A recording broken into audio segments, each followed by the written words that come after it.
Welcome to Chem Time. Hello friends, welcome to the presentation.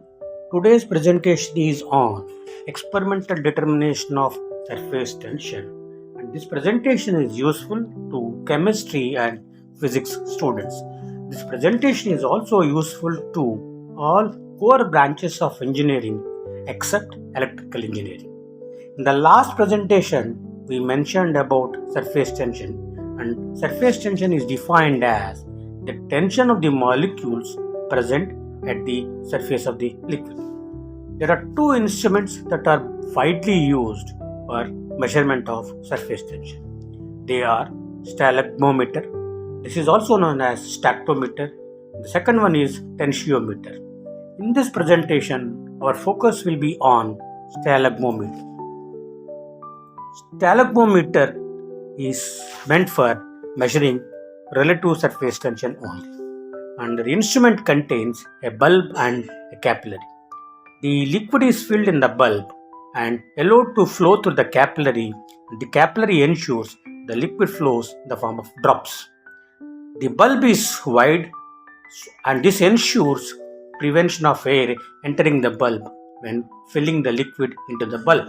The lower end of the bulb is narrowed, and this ensures the liquids falls from the lower end in the form of droplets. Smaller and more the drops, lesser the surface tension. Larger and less the number of drops, higher the surface tension.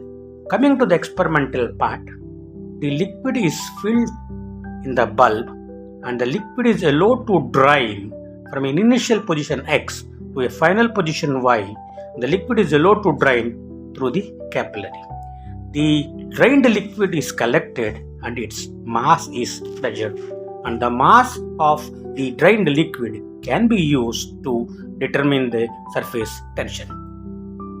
Coming to the working principle, the principle of working of stalagmometer is based on Tate's law.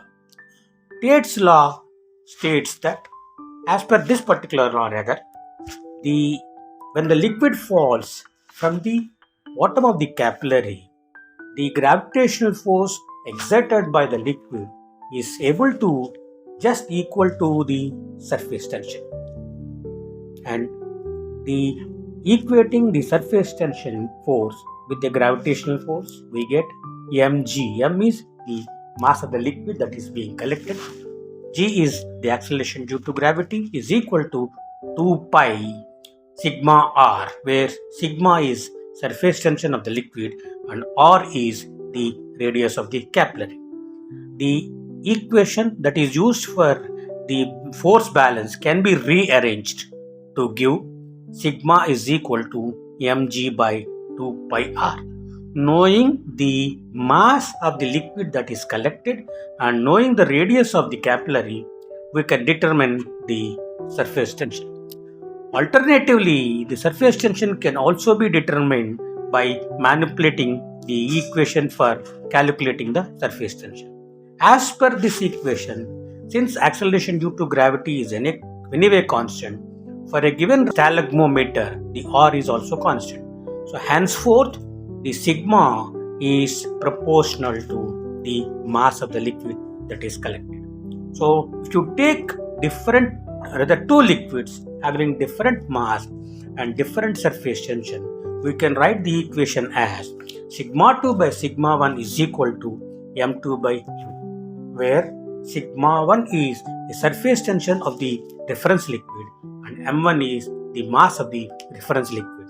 And all of us know the reference liquid is taken as water, and the surface tension of the other liquid is measured with respect to the surface tension of the reference liquid. And for the same reason, this measurement using stalagmometer is also called as determination of relative surface tension. And instead of calculating the number of drops of the liquid that is collected, it is better to measure the mass of the number of drops that are being collected for measuring the relative surface tension. Now, the precautions to be taken while measuring the surface tension using stalagmometer are: the temperature is to be noted down during the experiment, because surface tension is a function of temperature, and any change in temperature can also influence the surface tension. This can be mentioned in our resultant discussion part. The stalagmometer is to be placed vertically because we are talking about mg, the gravitational force, and if it is vertical only, the mg part will be considered. And the third point is the instrument has to be thoroughly washed and dried before each experiment. The instrument is washed using the chromic acid solution. And this stalagmometer experiment resembles the burette that is being used for titration experiments. And with this, we can carry out the following possible project works. First one is measurement of relative surface tensions of liquids, surfactants, and polymer solutions.